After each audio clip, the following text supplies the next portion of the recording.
بسم الله الرحمن الرحيم الحمد لله رب العالمين ولا عقبة للمتقين ولا عدوان إلا على الظالمين وصلى الله وسلم وبارك على نبينا محمد وعلى آله وأصحابه ومن استنى بسنته إلى يوم الدين. اللهم لا سهل إلا ما جعلته سهلا وأنت تجعل الحزن إذا شئت سهلا. اللهم أعنا على ذكرك وشكرك وحسن عبادتك يا رب العالمين. In this series of Al-Adab al-Mufrad, it is the first introduction that we have seen to Umar ibn al-Khattab radiallahu an. And, you know, in the books of Shuruh, there's very few commentaries to Al-Adab al-Mufrad. But under the title of Umar, because they have the Rawi or the Ruwat, the narrators in a hadith, there has a little few lines to say about them. Under Umar, it said, there's no need to say anything about Umar. That's what it says in the book of commentary. And we've seen so far that we've mentioned every single companion so far, but for Umar, this is, at one time you feel happy to hear such a nice statement, and then you feel sad, all right, where am I going to get the information from? So this is what I was facing when I saw that. But actually, the reason is because there's not a single Muslim, I don't believe, today, who does not know about Umar, who does not love Umar, who for Umar is not a hero. And actually, you know, to try and work out his maqam, you know, we've already gone into detail with Ali ibn Abi Talib, and we've seen what a magnificent person he was. And if you wanted a conclusion, a one-line summary, because to try and reduce everything, how is it possible to talk about Umar ibn Khattab that you make CD sets of and write volumes on? How can you bring him down into one session? It's impossible. So if you want to make one sentence, then you heard about Ali ibn Abi Talib, so he was better than Ali ibn Abi Talib. Khalas. That's enough of a conclusion. And we've seen his maqam. He was second only to Abu Bakr, who we have not covered. But once you see who Abu Bakr is, and then you realize that he was second to him, Umar was, then you recognize who Umar was. But we should try and find out some extra information. Why? Because actually we need the barakah of his dhikr. To make dhikr, okay, of his seerah is barakah for us. To remind ourselves of his life story, as Ibn Abbas said, if you want to remember, if you want to remind yourself of justice, then make dhikr of Umar.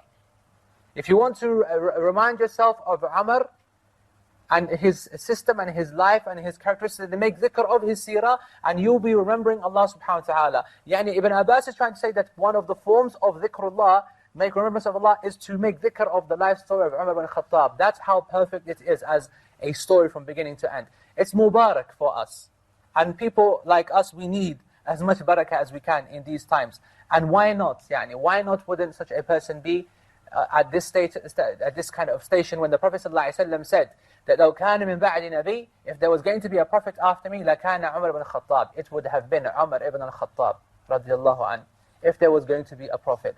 That's an ajib statement, especially when you see Islam and all its rulings and its belief system and how it's protected, and the statements of the Prophet ﷺ warning the Jews and the Christians and the Muslims to not take people as deities and so on and so on. And we have such a sadd al-dhara'i, and this blocking and closing the door to all this possible kind of hero worship, right?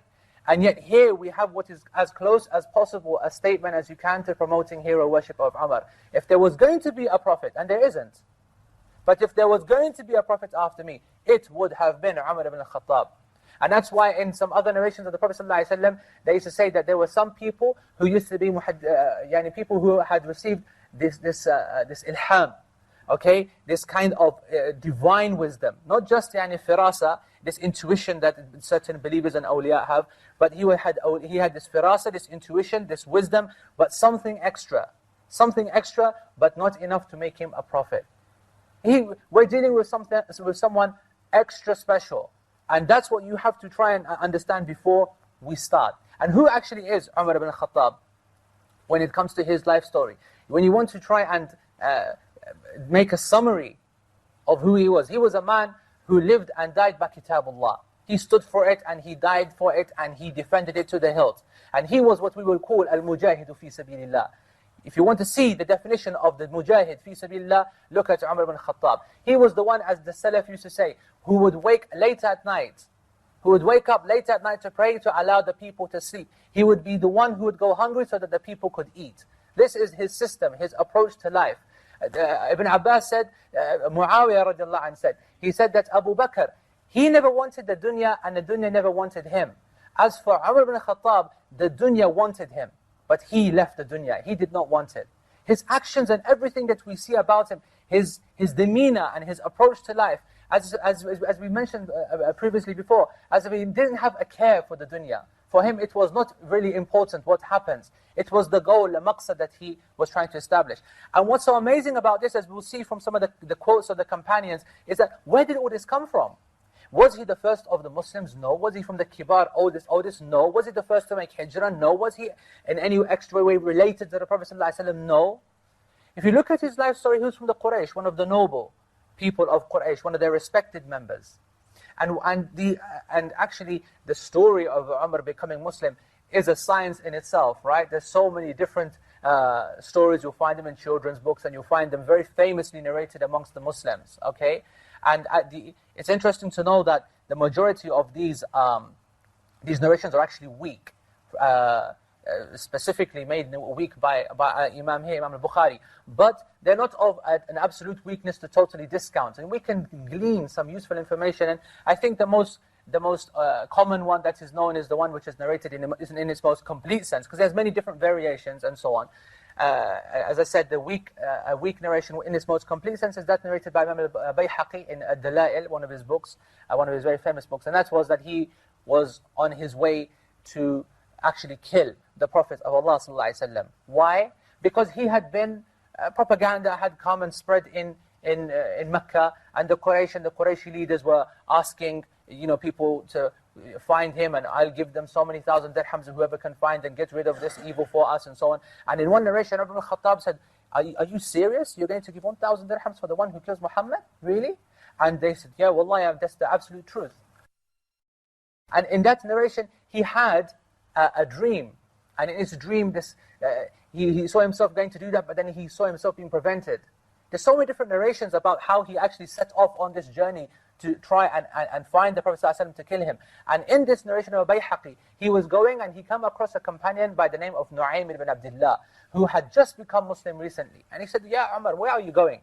He said to him, "I'm going to find this man Muhammad and his people and so on. You know what they've done? They've cursed our gods, and they've ruined the Quraysh, and they've split us up, and we are now, there's no more unity, and so on and so on. They deserve to be," and very angry. And Nu'aym said to him, that you're talking about Muhammad, and I'm going to do this, I'm going to do that. Why don't you start at home? Why don't you start with your brother-in-law? Why don't you look to your sister? And he's like, what? My sister, my brother-in-law? And they said, yeah, why don't you go to their house and see what's happening? So he was shocked and angry. And he went rushing to the house of his sister. And as he was approaching his house, inside was Fatima bint al-Khattab, the sister of Umar ibn Khattab, and Sa'id ibn Zayd, the brother-in-law of Umar ibn Khattab, and Khubbab ibn al-Arat, one of the major companions of the Prophet ﷺ, who was teaching them Qur'an. And as you know in this narration, it was Surah At-Taha, from a piece of paper. And as he was coming up to the house and he heard the recitation, and he said as he was walking up, he said, "What is this?" And it wasn't in a praiseworthy sense. He goes, "What is this jumble? Okay, I can't understand it. It being recited doesn't make any sense. And what is it?" They heard him coming. Khubbab runs and hides. He knows this is trouble. He comes in, and mayhem then ensues. He beats Sa'id ibn Zayd, attacking him. His sister tries to get in the way, and so on. He hits the sister. She falls, bleeds. He looks at her, feels obviously remorseful. What have I done here?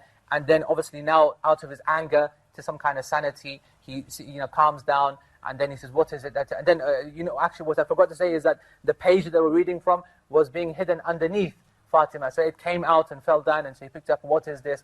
And let me read it. And Fatima, even in this state, because she became very upset and very angry. Yes, we have become Muslims. Yes, we have followed the deen of Allah and His Messenger. In defiance. Now that it's out, it's out. But you are not going to read this unless you purify yourself, unless you make ghusl.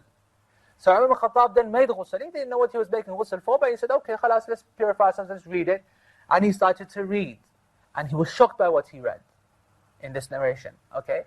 And then what happened is that Khubbab then came out. He realized that, hold on, this isn't as bad a situation as I thought. And so he came out and he took the opportunity in this narration. He said, Ya Umar, come on, you know that you're right for this. And you know this is good for you. All right? And I'm telling you now, I'm going to tell you something that yesterday I heard the Prophet ﷺ make a dua asking Allah to strengthen this deen with you. So why don't you go and accept Islam? So Umar said, Khalas, show me this Muhammad and I'm going to go and accept Islam. That's what he said in this narration. And then as it goes, as it famously goes, he then went to the house near Safa where the Prophet ﷺ was staying with his companions. And there's Abu Bakr there, and Hamza was there, and so on, and a few other people. And they heard, and as he was walking, he was twirling his sword, like he does. Big man, strong man. And he was walking very confidently, and so on. And they saw him coming in the door. And they were shocked and scared. And oh my goodness, it's Umar ibn Khattab coming. What we're going to do? And here he's coming, walking down, and he comes up to the door and knocks on the door, and so on. And then Hamza says a very famous statement. He says, let him in. If he's come for khairan, then we will be the best that one can possibly be with the guest. But if he comes for sharran, if he comes for any evil or any fitna or wants to mess around, then we'll kill him with his own sword. We'll kill him with this is Hamza. We're not talking about some little Hamza, right? Ibn Abdul Muttalib, the uncle of the Prophet ﷺ. So this sword that he's, we'll kill him with that sword. Don't worry, let him in. The Prophet ﷺ said, let him in, let him come in. No one knew what was going to happen. Very interesting in this narration. And then the Prophet ﷺ said that, Ya Umar, what brings you here, and so on. And he then says that I've come to accept and follow the deen of Allah and His Messenger. And the Prophet ﷺ said, takbir, big loud takbir. And the people of the house, Ahlul Bayt, who were there, they also became very happy, and they knew that Umar ibn Khattab. Why were they happy? Because of the dua which is narrated by Imam Bukhari. Allahumma izz al-Islam bi'ahabbu hadain rajulain ilayk. Yani Abu Jahl ibn Hisham or Umar ibn Khattab. And as the Rawi said, وَكَانَ أَحَبُّهُمَا إِلَيْهِ, and Allah subhanahu wa ta'ala, Umar ibn Khattab. He said that in front of this majlis. The Prophet ﷺ said, oh Allah, strengthen and honor this religion with one of these two men, the most beloved of one of these two men here. And who? Yani Abu Jahl, okay, the leader of the Quraysh, and Umar ibn Khattab, one of them. And as the Rawi said, that and the most beloved to Allah from these two was Umar ibn Khattab. So here is where the legacy starts. And we have the development now of Umar as one of the leaders of Islam. Abu Hafsa, as the Prophet ﷺ called him. He gave him this kunya of Abu Hafsa after Hafsa, who was the eldest child of the Prophet of Umar ibn Khattab, who of course married the Prophet ﷺ as one of his beloved wives. Al-Faruq was a name that was given to him, as you all know. Umar ibn Khattab, Al-Faruq. Why? He was the one who made it clear what was the haqq and what was the batil. He was the one who defined what was good and what was bad. He was the one who, the oppressors in Rome, the criminals in Persia, the criminal Zionists in the Jaziratul Arab, in the Arabian Peninsula, he dealt with all of these people. All the criminals who were trying and enjoying their criminality and oppression and transgression, they had seen their last day. Because Umar ibn Khattab, when he had come and entered Islam, as Abdullah ibn Mas'ud said, we have not stopped being strong and mighty and honored the day that Umar ibn Khattab accepted Islam. It was a turning point. Because then, as you see from now, his little development in Mecca, now he would have to move, because the Prophet ﷺ was now moving to Medina, and the establishment of Islam was now about to get into process. And the hijrah was a very difficult thing to do for many of the Muslims. Many Muslims find it very, very difficult, and they hid their Islam. But as we saw with Hamza in the famous narration, with Umar ibn Khattab, likewise, it wasn't an issue.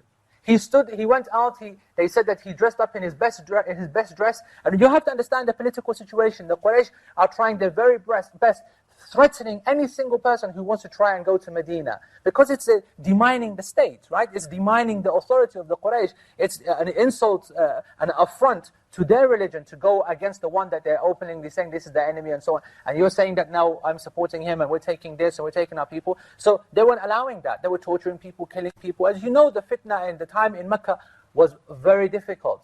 But Umar ibn Khattab, he said that he dressed up, perfumed himself, he got his sword, put it in his scabbard, he went out into the marketplace, he stood up, he pulled his sword out, did a few moves like that. He said, right, I'm going to Medina, I'm on the hijrah.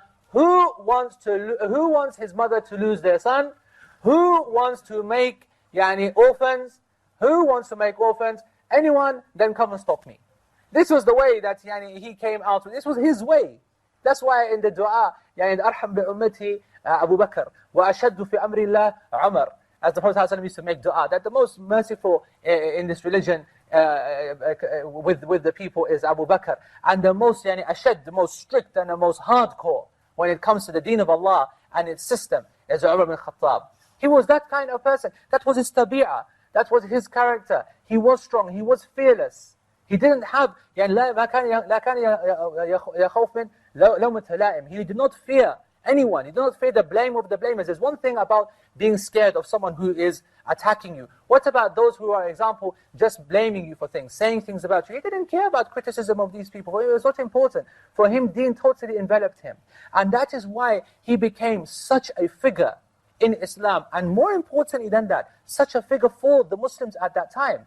What's the importance of what do I mean by that? If I say someone is good, or he was a big scholar, then who am I really to say that, right? Only real scholars or people of a high level can really say about another person that they are of a certain quality or of a certain level, right? That's, the people of the same level will be able to make tazkiyah.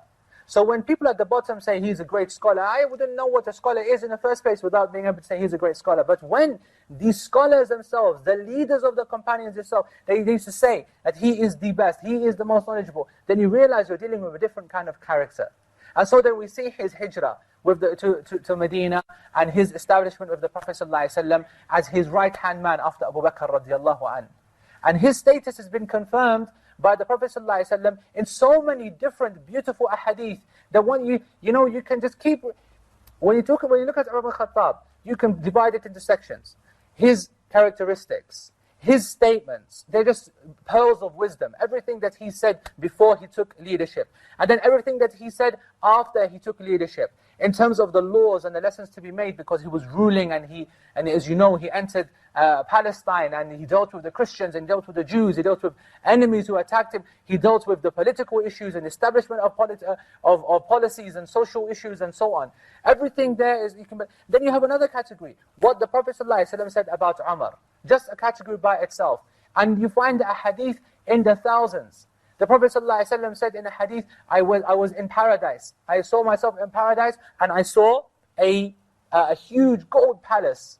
And I thought this must be for me. So I said, who is this for? This is for Umar ibn Khattab. This is for Umar ibn Khattab. So, and the Prophet ﷺ said that the ahlul darajat, the people of high status, will look beneath them, to the others, like as you now look at the stars in the sky, in the far horizon, and know that Abu Bakr and Umar are from them, and they are from the very best of them as well.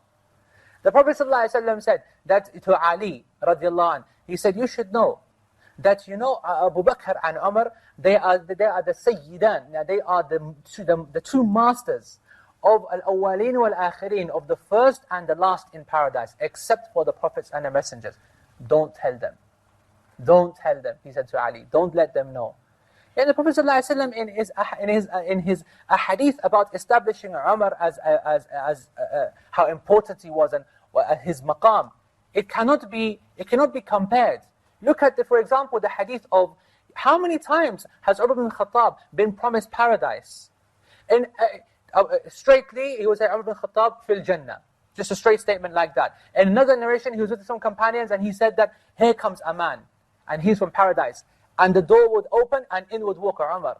And then the hadith of the Ashar al-Mubashara, the 10 promised paradise. The Prophet ﷺ said, Abu Bakr fil Jannah, wa Umar fil Jannah, wa Uthman fil Jannah, wa Ali fil Jannah, وطلحة في الجنة وزبير في الجنة وعبد الرحمن بن عوف في الجنة وسعد بن وقاص في الجنة وسعيد بن زيد في الجنة وأبو عبيدة بن جراح في الجنة. The 10, the blessed, the superstars of this ummah, and only after Abu Bakr can we find Umar ibn Khattab. His position, his maqam. look at his different characteristics, look at his different titles. They said he's the one that the Quran agreed with.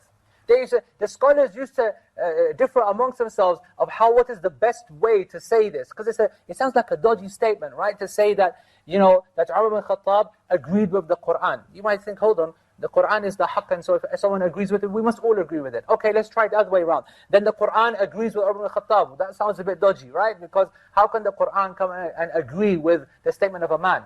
But that is how the scholars, they knew it was quite simple. It was that Umar ibn Khattab said something and the Quran came down to affirm it. For example, the issue of the maqam of Ibrahim. The Prophet ﷺ, Umar ibn Khattab said, wouldn't it be nice that we take this place of Ibrahim as a place of prayer? And then Allah subhanahu wa ta'ala, as Imam Bukhari narrates, and as we studied before, revealed the ayah, وَاتَّخِذُوا مِن مَقَامِ إِبْرَاهِيمَ مُصَلَّى, and take the station of Ibrahim as a place of prayer.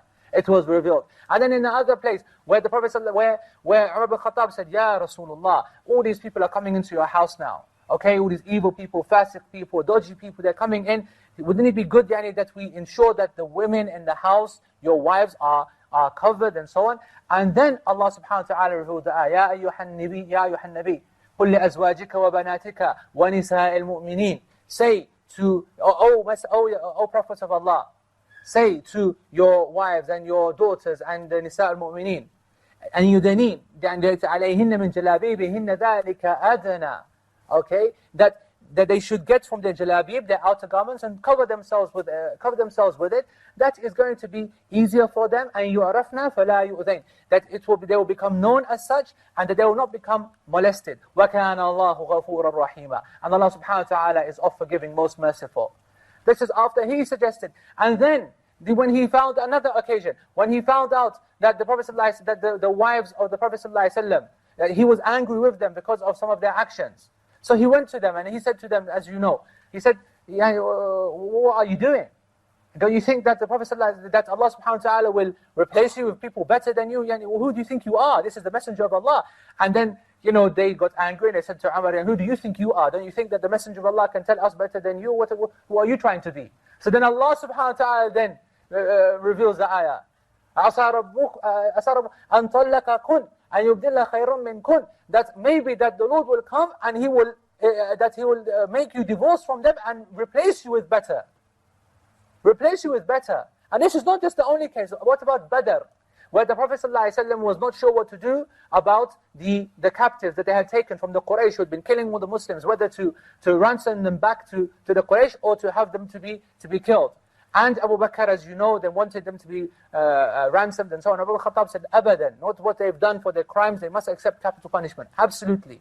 And the Prophet ﷺ went with, he made his decision on to ransom them. But Allah subhanahu wa ta'ala reveals the ayah to prove that Umar ibn Khattab actually was more correct, that they should not have been ransomed. And then, for example, the prayer of the Prophet ﷺ over Ubay, Abdullah ibn Ubay as-Salul, the leader of the Munafiqeen, when he had died. And the Prophet ﷺ prayed the janazah over him, wanted to pray janazah over him. Umar Khattab held him. You want to pray over him, the leader of the Munafiqeen, the ra's of the kuffar, the head of the disbelievers, the leader of the hypocrites. You're going to pray over him. And Allah subhanahu wa ta'ala reveals the ayah, making it impermissible to pray for the Munafiqeen and for the kuffar. This is, do you see now why when he says, لَوْ كَانَ مِنْ بَعْدِ نَبِيٌّ لَكَانَ عُمَرَ ibn al-Khattab. If there was going to be a prophet after me, it would have been Umar ibn al-Khattab radiyallahu anhu. And where do we stop? How far do we go? His narrations, he likes to keep going and going. His actions and his statements and the statements of the companions about him and his aura and his justice. As I said to you about his justice, his love for justice made him absolutely devoted to jihad itself. And you know what he said? The Prophet ﷺ said, when he was put on new, Abu Hurairah narrates in his hadith that he put on like a new kind of robe, and the Prophet ﷺ saw him, and he said, is this jadid or al-ghasil? Is this new or has it just been washed? And he said, it's new. So he said to him this famous dua, ilbas jadid wa ish hamid wa mut shaheed. Wear it anew and live a good, happy life, praiseworthy life, and die as a martyr. And this martyrdom was always on his mind. The Prophet ﷺ was on top of Uhud, the mount of Uhud. And they said that Uhud was kind of like shaking. like a little bit of tremor. And أثبت يا أحد, he said, be still يا أحد. On top of you now is and who was with him? Was Abu Bakr and Umar and Ali, and they were on top of him, and he said, be still يا أحد. On top of you now is a prophet and a Siddiq and 2 martyrs. And referring to Uthman and Umar ibn Khattab and Siddiq Abu Bakr, of course. And why can you see this ilaqa, this connection, clear connection between Umar ibn Khattab and Shahada? Why? Because of his love for justice. Because what is jihad but to establish justice? And we see the Prophet ﷺ, he never left the side of the Prophet ﷺ in Badr, and in Uhud, and in al-Khandaq, in al-Fath, and the Bay' Ridwan, and in Hunayn, all the battles, and in so many more after the time of the Prophet ﷺ. Where does one go? Look at the companions of the Prophet ﷺ. This is, as I said before, the best way to understand the maqam of a person, the best way to understand and appreciate someone, is to look to see what his peers say about him. When they said that, if someone says about you, the best of people says that his Islam for us was a fath, it was an opening for us. And his hijrah for us was a nasr, it was a victory for us, it was an aid for us. And his wilaya was adlan lana. And his leadership itself, his taking over, was an establishment of justice, a mercy in itself for us. This is the companions themselves speaking. Ibn Mas'ud radiallahu anh, he said about Umar ibn Khattab, he said, أَعْلَمُنَا بِاللَّهِ, he was the most knowledgeable. And who is Ibn Mas'ud, by the way? We've covered Ibn Mas'ud, Abdullah ibn Mas'ud, one of the 4 Abdullahs, okay? In the early chapters of Al-Adab al-Mufrad. Not a small figure, the faqih of the Sahaba, one of the major scholars of the Sahaba. He is saying, the most knowledgeable of us in terms of Allah, وَأَقْرَأُنَا فِي كِتَابِ اللَّهِ, the most versed in reciting the book of Allah, the most versed in reciting the book of Allah, and the most azhad fi dunya, the most ascetic, doesn't care a little bit about the dunya. It's not just like me and you just making up claims. And talking about making up claims, this is a great one. Abdullah ibn Mas'ud said, if you take the ilm of Umar, and you put it into a scale, and you put the ilm of every single other person on the face of this earth, he said, أحياء الأرض, okay, in the mizan, it will not outweigh the ilm of Umar. Now, listen to this. A'mash, one of the great tabi'een, hearing this statement, took it to one of the great kibar tabi'een, Ibrahim al-Nakhai, one of the imams and one of the teachers of Abu Hanifa radiallahu anh. And you know what he said to him? He said that, he made inkar of this statement. He goes, come on, this is now, look, he's a great man, but you're getting a bit carried away here now, right? And it's a bit of exaggeration. طيب? And Ibrahim al-Nakhai, he said, and exactly what do you have a problem with in this statement? For wallahi, Abdullah ibn Mas'ud told me something even greater than that, with an authentic sanad. He said that, I believe that ilm is divided into 10 parts, and 9/10 of it passed away the day that Umar ibn Khattab died. And you're telling me about weighing and this, that, whatever, and I'm telling you this? It's a beautiful statement when you see the major kibar muhaddithin discussing amongst themselves and trying to make tahqiq of things which do not seem possible. Because everyone has a frame of reference and trying to understand and appreciate what can be true, what can't be true. And you're put in your place like that. And you can see the respect that the companions, you see, you earn respect. You can't buy respect and force respect. And Umar ibn Khattab was seen as a hero, not just by the Muslims, not just by his companions, not just by the people around him, but the people who hear about him from the non-Muslims and non-Muslim kings and so on. They'd respect him so much. They couldn't believe that this was the Amir Mu'mineen and how much respect and love that he commanded by his companions for him. And when he used to speak, Talha ibn Shihab, he said that, we used to كنا نحدث, we used to discuss amongst ourselves. The way that this statement كنا نحدث means that when we're sitting down, just chilling out and just chatting amongst ourselves, we used to say, Umar ibn Khattab, when he used to speak, actually it was an angel speaking for him. Because we can't understand that these kind of statements can come from a man.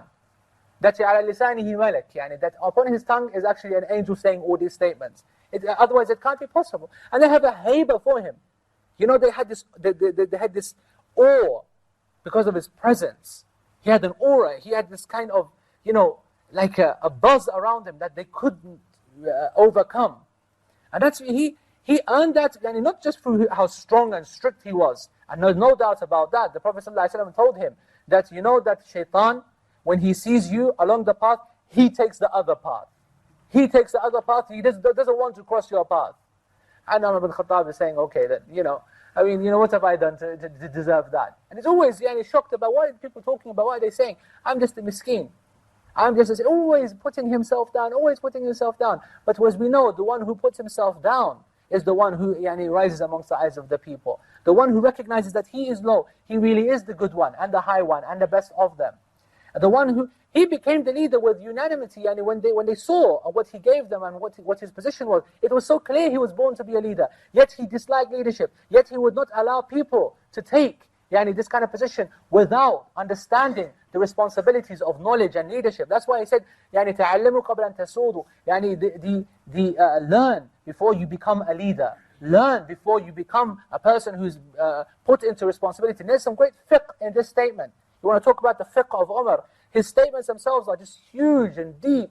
Because once you become a leader, then responsibilities don't allow you to go back and learn and study. He said that, some of the ulama in explaining the wisdom behind it, said that when you start to learn, when you start to lead, then that person, for example, if you become a qadi, this is so true, subhanallah.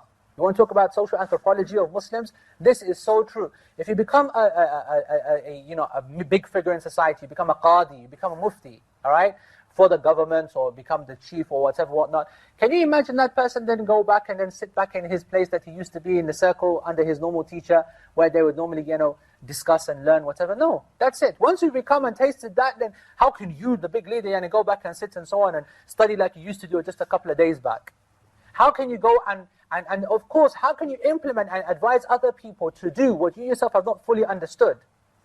This is a point in our Islam and our fiqh where everyone wants to speak, everyone wants to talk, everyone wants to say and do, and we know this, we know that. Ibn Umar said about him in terms of learning Qur'an.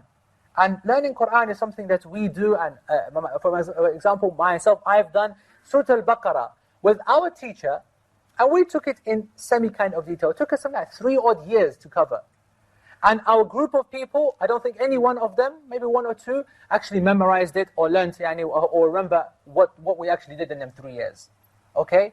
A few other people might give a bit more. Other people, they learn the Qur'an as if it's like some kind of exam textbook, right? Bang, bang, bang, and just learn something, and then that's it. Don't know anything about it, so on. Ibn Umar said that Umar ibn Khattab learned Surah Al-Baqarah in 12 years. And after 12 years, once he had learned Surah Al-Baqarah, he sacrificed the camel. Big party, because he knew that how much he had taken, what he had achieved from this action of learning Surah Al-Baqarah. So when we read, you hear someone, I've learned Surah Al-Baqarah, or I know Tafsir al-Quran. I've studied the Tafsir al-Quran. It does really, you just need to bring yourself back into reality. Let's just bring ourselves back down here. What do you exactly mean by I know the Quran, or I learned the Quran, and so on, and so on. And actually it's very difficult. I won't try and pretend that it's easy to talk about Umar. Actually, it's not easy to talk about, it's not easy to condense quality. You can't condense quality. How can you condense something which is not meant to be condensed? How can you try to push it down? What do you decide to leave out, and what do you decide to include, and so on and so on? His companions around him, they used to have so much respect of him. Ibn Abbas radiallahu anh said about him, said in a narration, there was one thing I wanted to ask Umar, and I spent a whole year, مَكَثْتَ بِهِ سَنَةً, and I stayed with him for an entire year, and I could not sum up the courage to ask him. And then I thought, this is now getting a bit, this is getting crazy. So he went on Hajj, so I went on Hajj with him. And then after, I found him on a path, and I got a moment, I went up to him, and I summoned up my courage, I said to him, right, I'd like to ask you, this is narrated by Imam Bukhari in the chapter of Tafsir, and I wanted to ask him, who was it that angered the Prophet ﷺ so much in the Qur'an out of his wives? And Umar ibn Khattab told him, it was Aisha and Hafsa. And and Ibn Abbas said to him, you know something? I've waited a whole year to ask this question. I just couldn't get myself around it. I couldn't do it. And Ibn Khattab got very angry. He said, SubhanAllah, what are you talking about? Just ask. And if I know, I will tell you. And if I don't know, then I'm sorry about that. But this was what the people around him, he had this haiba, he had this aura. They used to say that a man would come to ask him for his need, come, see him, totally forget the need, go back home, realize What did I go out for in the first place? All right, well, we'll forget that because that's not happening. And that was his system. Yet he himself always tried to make himself down. He would walk amongst the markets, and he would walk out in clothes, and people wouldn't realize it was him, and asking about the people, asking about the neighbors, and hiding his face, and asking so that people wouldn't be, he was aware, that they wouldn't be scared of him, they wouldn't be whatever, so that they can be honest with him. Are you being treated right? Are you getting your food? Are you getting your money? And so on and so on. So they could give him a real kind of answer, as opposed to... But, when someone has that natural position, what can you do? In a classic narration, the hijam. Hijam is the one who does cupping, right? Okay? You know what cupping is? When you take the blood from the bad blood, effectively, from the skin, using a process of making little marks and then sucking up the congealed blood. What he did is that he was there in this kind of place. I suppose you could give it the example of modern day barbershop, right? And the barber shaving someone, right? Of course, wa'udhu billah, imagine trying to shave Umar ibn Khattab. So, he was giving him hijama, right? And he's had these cups on him, and suddenly, Umar ibn Khattab, he coughed. Right? So he coughed, and the thing went a bit wrong, and a little bit of a cut, and Umar ibn Khattab didn't make anything. But this hijab, he got so terrified, as the Rawi says, narrated by Imam al-Dhahabi, he wet himself. So he wet himself. Can you imagine? I mean, you put yourself in that position, and you've just cut Amir al-Mu'minin Umar ibn Khattab. And Umar ibn Khattab realized that what had happened. He didn't even thought about that, but then they said, and he realized that, hold on, something's going wrong here, and he looked, and he guys wet himself. So he then said, I have to now give this guy 40 dirham.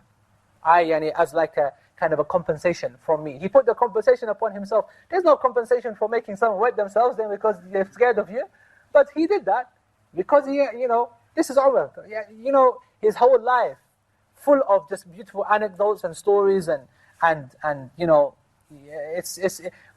swim in his seerah. Really you will. And that's the same with all the mountains of Islam. Actually, the Muslims today are so lucky.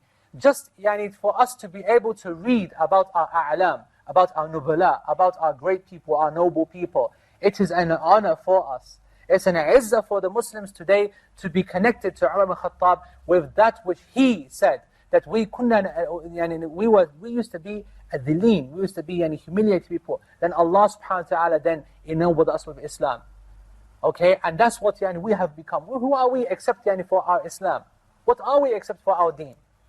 And this is what Umar ibn Khattab spent his entire life to show and prove and establish. And his amal, his action, something that we see and we just marvel at. And of course, every beautiful story has to, of course, come to an end. And his life story, indeed has an end. And when it comes to, as we said, shahada, he made a dua and it's narrated in the Sahih of Imam al-Bukhari as well, where he said, Ya Allah, rizqni bil-shahada fi sabilik, give me the shahada in your way, give me martyrdom in your path, but make me die in the balad of Rasulik, make me die in the land of your messenger. And what happened? What happened is, as you probably will be aware of, in his final days, he was becoming old and weak anyway, and he was leading the Salatul Fajr in the masjid. And as the Abdurrahman ibn Auf, the Rawi, says, he went forward to lead the salah, and he went and checked the rows as the Salaf and the Sahaba used to do. Go through the rows, check them, straighten them, make sure all the gaps are closed. Okay, and he said istaw. That's what they said. We heard istaw. And then he started reciting Surah Yusuf or Surah Nahl. He wasn't sure. And there's a real reason why he wasn't sure. The events that were to follow were of an incredible nature. So he started reciting Surah Yusuf and Nahl, and the reason, of course, is because, as the Rawi said, so that the more people would be able, a long surah, so that more people can make it to the masjid. That's a sunnah of the Prophet ﷺ in those kind of prayers, to allow people to come and get there, okay? To start the first rak'ah longer than the second. And so he started, and during the recitation, they heard a takbir, Allahu Akbar, qatalani. They heard the takbir, he said, he has killed me. And in another narration, he has eaten me, al-kalb akalani, the dog has eaten me. And the first row, the Abdurrahman, he narrates, he said that we saw this, a person from Ajam, this criminal from Ajam, he had stabbed Umar ibn Khattab, and then he went into a frenzy. Because after stabbing him, the companions, they firmed, they strengthened their line to not allow him to escape. And as he tried to escape, he couldn't go left, he couldn't go right, so he started slashing out. And in his slashing out, he attacked 15 people, 7 died. Just at that time. Not a single person broke the salah. Look at the salah. If you remember at the beginning of this book, how many sessions ago, about the importance of salah, and how we consider what salah is and what they used to consider what salah was. And he killed 7 people, and until one of them then just jumped on him, and as you realize that now he's not going to mistake, he cut his own throat and he died. And at the back they said that the lions, they didn't know what was going on. Atraf al-masjid, they didn't, and on the edges of the masjid, they didn't realize what was going on. All they realized is they couldn't hear the voice of Umar anymore. And Umar, in semi-conscious state, he goes to the first line and he grabs Abdurrahman ibn Auf by the hand and he pulls him forward. And to finish the prayer. To finish the prayer. I mean, just think about this. Just play these events out as if it was happening in front of you. And then Abdurrahman ibn Auf then prayed a very quick the second rak'ah, and they finished, and he was there bleeding and semi-conscious, and then he became unconscious. They took him home. And then he was very ill for the next period of time, and then he came into consciousness, out of consciousness, and they tried to feed him. And they said, narrated by Ibn Abbas and other of the Kibar, they said that they used to give him juice and milk, and he used to weep out of his wounds. That it literally started to pour from him. That's how badly he was cut up. And he was on his deathbed, there was no doubt about that, and the companions recognized that. And they said, Abdullah bin Mas'ud said, that the huzn, the grief that's hit Medina at that time, had not been experienced since the time of the Prophet ﷺ. That their grief and the crying that afflicted the people was something which could not be imagined. And they used to say that everyone would go meet people in the street, they would look at each other, they say, La bats, it's okay, no problem. This is tahur. And people, strangers in the street, would meet each other and just say that to each other, just to console one another. And then he regained consciousness.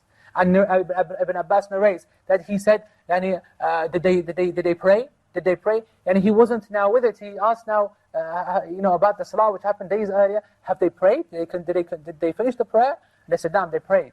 He said that, "La Islam liman taraka as-salah." There is no Islam for the one who leaves the prayer. There is no Islam for the one who leaves prayer. In his state, when people are when people are of a different level of priorities in their mind, when these people themselves, they don't see life like we see life, and what's important, they're on a different level. For them, the reality changes. He asked for the water to be made wudu of, and he made wudu, and he prayed in his condition. And then he weakened considerably. And then Abdullah ibn Umar was the one who was then letting few people in, and one boy, and just look at the way of Umar. One boy comes in, and people are crying. Can you imagine a situation like that? And this boy comes in and he says, "Ya Amir al-Mu'mineen, abshir billah." That have glad tidings. Allah subhanahu wa ta'ala has given you glad tidings. Allah subhanahu wa ta'ala is happy with you, as He says in the Quran. And be happy that you had the companionship of the Messenger of Allah. And be happy that you have done in Islam what you have done. And al-Khattab, then he stayed silent. And then he walked off. He walked out of the room. He paid his respects. And as he's walking out, his thobe is dragging along the floor. And so he said to his companions, "Bring that young boy back in this state." And the boy comes back and he says, "Lift your irfa' thawbak, لأنها أبقى لثوبك وأتقى لربك." Lift your thobe, because it is better for your thobe, and it is more pure for you, more taqwa for you with your Lord, Allah subhanahu wa ta'ala. In his death throes, he is seeing and trying to establish the deen of Allah. وَأَشَدُّ فِي أَمْرِ اللَّهِ Umar, as the Prophet ﷺ said. And then he realized this was the last time for his wasiyah, for his last testament, and he gave the testament to the people, and he advised them to fear Allah and to look after the poor and to respect and honor the Ansar and the Muhajirin and the early elders, and he commanded them to follow the leader who had been appointed by the majlis. And then he grabbed the hand of Abdullah ibn Umar and asked him to hold him, and he had his head in his lap, in his hijr, and he said to him, "Put my head on the floor, rub it on the floor." And he said that, "Oh Allah, have mercy upon this face," rubbing it in the floor. "Have mercy upon this face." And then he said to Abdullah ibn Umar, he said to him, "Look at my debts, and see what you can get from my estate and pay it. And what you can't get from my estate, then you try and pay it. And what you can't get yourself, then from my family. And what you can't get from my family, then from the Quraysh, from the tribe, to make sure that it is dealt with. And Abdullah ibn Umar said, I will. And then he said, I have one final thing. I want you to go to Aisha, and I want you to say to Aisha that Umar gives you salam. And don't say Amir Mu'mineen, because now I am not Amir Mu'mineen. And say to her, please give me permission to be laid next to the Prophet of Allah sallallahu alaihi wasallam. And then Abdullah ibn Umar went to Aisha, and he went in upon Aisha, and she was crying. She was crying. Because the whole city was crying, actually. It was a moment of disaster for the nation. And during her tears, he said to her, Assalamu alaikum, and Umar says, Assalamu alaikum, and she said, Wa alaikum assalam. He said that I've come to seek permission for Umar to be placed next to his beloved. And Aisha started to cry more. And Abdullah ibn Umar said, why, what's wrong? And she said that this place I had reserved for myself. I had reserved this final place next to my husband and next to my father. But he is more deserving of this place than I am. And then he went back to Umar ibn Khattab, and he knocked on the door, and he went in, and Umar ibn Khattab said to the one who was next to him, who is this person who has come? Because he couldn't tell anymore. And he said, this is your son, Abdullah ibn Umar. So then he walked in, and he took him by the hand, and he was in the last moments, and he said to him that I have good news for you, father. He said, what is that? He said, you will be buried next to the one that you love. And that is the end. He passed away, radiallahu anhu. And the grief and the huzn and the stress and the difficulty at that time had not been matched since the death of the Prophet ﷺ. And it is something no doubt very, very depressing. But through this distress and the sadness that we see, going back to the seer of our people and our a'lam and our great people, it's an emotional roller coaster. You will laugh and you will be amazed, and you will cry and you'll be amazed, and you'll be ashamed, because you look at them and you'll say, look at them and look at us now, and look at our lives and look at how they used to live. And it starts to put things into perspective. But that's good, because we need that. That's why Allah subhanahu wa ta'ala brings people like this in our ummah, so that we can see and reach out and touch them and feel them, relate to them and understand them, and then follow them. يَقْتَدُوا بِالَّذِينَ مِنْ بَعْدِي. The Prophet ﷺ said as his dying message, follow the two who will come after me, Abu Bakr wa Umar. Follow them, emulate them, copy them in everything. They are my religion. And this is why the people are arisen. These are why the people are produced for us in Islam, for us to reach out and to follow. And Umar ibn Khattab, is there anyone greater than that? And we don't have any more time, actually, to do the hadith, but at least we've seen a little glimpse, and I mean it, a little glimpse into the life of Umar ibn Khattab, radiallahu anhu wa arda. May Allah subhanahu wa ta'ala give him Jannatul Firdaus and give him the highest maqam. آمين يا رب العالمين. وسبحانك اللهم وبحمدك أشهد أن لا إله إلا أنت وأستغفرك اللهم وأتوب إليك.